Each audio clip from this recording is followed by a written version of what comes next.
Funcionários que foram demitidos têm direito a permanecer com o plano de saúde. E tem muita gente que, infelizmente, com essa crise financeira, está perdendo emprego, uma série de direitos adquiridos ao longo dos anos vão se perdendo, mas não sabe muitas vezes, né? Quais são os direitos que permanecem aí depois da demissão. Para falar sobre esse assunto, nós vamos conversar agora com o advogado especializado em Direito à Saúde do escritório Vilhena Silva Advogados, Dr. Rafael Roba. Como vai, doutor? Tudo bem? Tudo bom, Camila? Boa tarde. Tudo certo. Bom, doutor, muita gente sendo demitida agora, né? E plano de saúde, para a gente que tem filhos, esposo, mulher e tudo mais, é um benefício que vai fazer a diferença depois que a pessoa perde o emprego, né?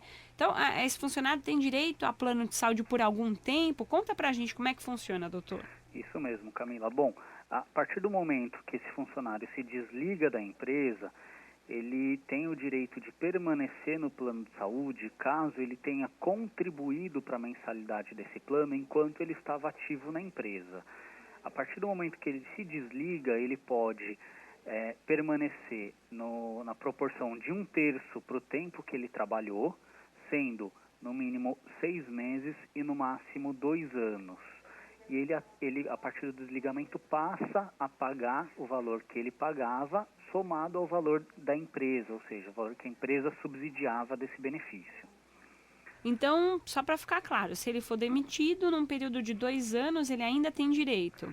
Isso, período de 2 anos, que é o período máximo. Na verdade, a regrinha funciona da seguinte forma: ele pode permanecer nesse plano de saúde após a demissão na proporção de 1/3 do período que ele trabalhou. Então, se ele trabalhou, por exemplo, 3 anos, ele vai poder ficar 1 ano no plano.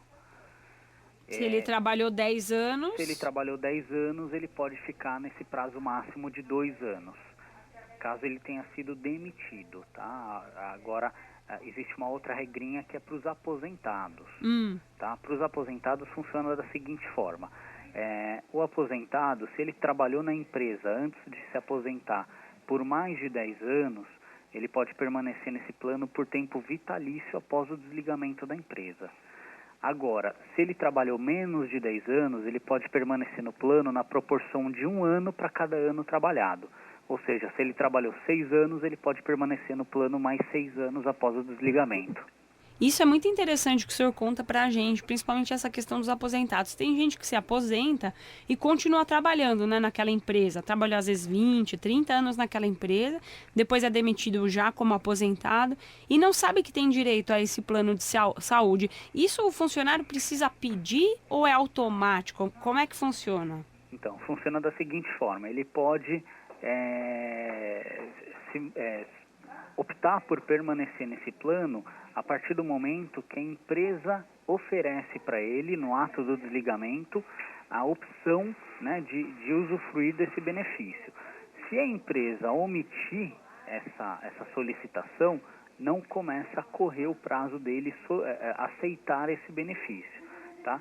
Então, a partir do momento que ele se desliga da empresa, a empresa tem a obrigação de comunicar a ele o direito que ele tem de ficar nesse plano. A partir desse comunicado, ele tem 30 dias para optar em permanecer no plano.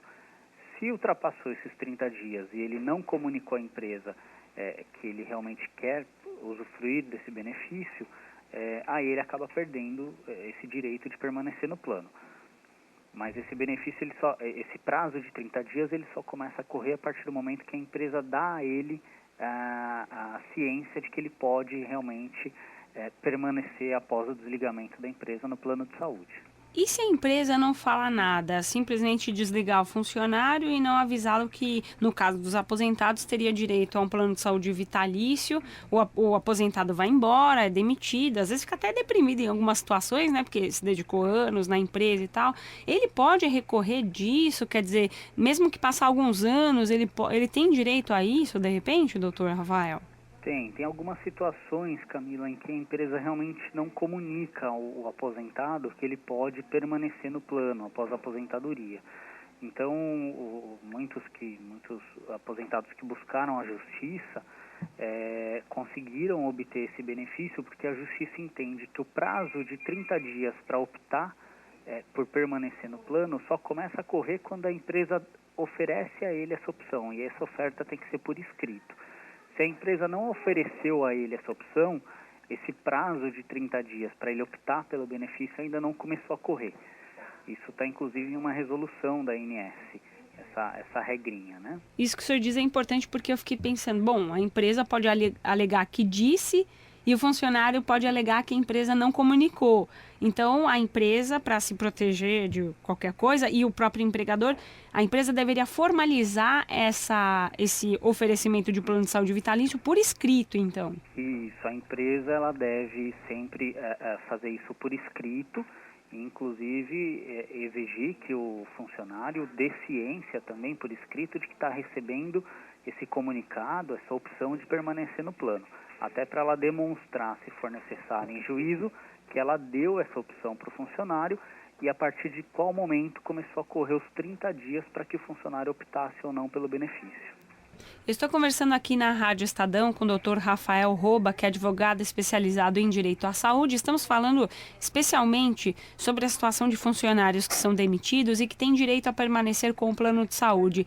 Essa situação muda se o funcionário, dependendo do regime em que ele está contratado, se ele é CLT, ou se ele é pessoa jurídica, ou até mesmo RPA, ou só os CLTs que têm direito a isso, doutor? Esse direito ele é para vínculos empregatícios, então só para aqueles funcionários que têm vínculo realmente de emprego, né? Esse benefício não se estende, por exemplo, para sócios ou para prestadores de serviço. Realmente só para aqueles que mantêm vínculo empregatício. Se a mulher, no caso da mulher, por exemplo, né, até é comum acontecer isso, né? A mulher tá gestante, ela tira a licença maternidade, fica um tempo fora, depois retorna, a empresa tem um período que ela precisa ficar com a gestante, mas depois, em alguns casos, infelizmente, a empresa acaba desligando essa funcionária, demitindo essa funcionária. Como é que funciona no caso da mulher que está numa situação como essa, ou gestante, ou depois mesmo, né, da licença maternidade? Ela teria direito a esse plano de saúde também, doutor? Tem também. Se ela se desliga da empresa, na verdade, se a empresa demite essa funcionária e essa demissão é sem justa causa, ela tem o direito de optar pela permanência no plano dentro daquele prazo mínimo de 6 meses e máximo de 2 anos, conforme o tempo que ela permaneceu na empresa. Mas esse direito também se estende para ela e para os dependentes dela. Então, para eventuais filhos, cônjuges, também se estende esse benefício. E quando o funcionário é demitido, independente da situação, né, se ele tem filhos, esse plano de saúde é mantido também para os dependentes naquele prazo de no máximo 2 anos que a gente falou no começo da entrevista, doutor? Isso, para o caso dos demitidos também se estende para os filhos, para o cônjuge, né, que são pessoas que podem estar como dependentes desse titular no plano de saúde. Então, esses dependentes também se beneficiam dessa regra, né, dessa previsão legal. E no caso dos aposentados, também o benefício também se estende para os dependentes desse aposentado. Então, se esse aposentado for casado e tiver no plano um cônjuge, esse cônjuge também se beneficia desse plano de saúde após a aposentadoria. E, bom, para a gente amarrar em tópicos, digamos assim, doutor, quais são as condições para se manter o plano de saúde depois da demissão? Bom, as condições. Primeiro, ter contribuído com as mensalidades do plano durante o vínculo empregatício, né? São aqueles descontos em folha que geralmente a empresa faz de uma parte da mensalidade do plano de saúde que o empregado contribua. Ele deve, após o desligamento da empresa, assumir integralmente o valor da mensalidade, ou seja, ele continua pagando a parte que ele já pagava e se soma a parte que a empresa subsidiava. Ele não pode iniciar um novo emprego após o desligamento. Se ele iniciar as atividades dele em uma nova empresa, ele perde esse benefício que ele tinha na empresa onde ele se desligou. Essa demissão, ela não pode ser com justa causa, deve ser uma demissão sem justa causa, e ele deve optar pelo benefício dentro de 30 dias a partir do momento que a empresa oferece para ele o benefício de permanecer no plano após o desligamento. E a empresa obrigatoriamente deve, então, informar essa possibilidade pro funcionário que foi demitido, né? Deve, no momento da rescisão contratual, ela deve, por escrito, comunicar a esse funcionário que ele tem a opção de permanecer no plano. Senão, o funcionário pode futuramente exigir que esse benefício seja concedido a ele caso a empresa tenha sido negligente ou omissa nesse sentido. E isso só vai acontecer também se o trabalhador for lá e buscar os direitos, né? Exatamente. Muitas vezes ele não consegue solucionar isso pelas vias administrativas. Aí ele vai precisar realmente procurar a justiça para ter o direito dele assegurado e garantido.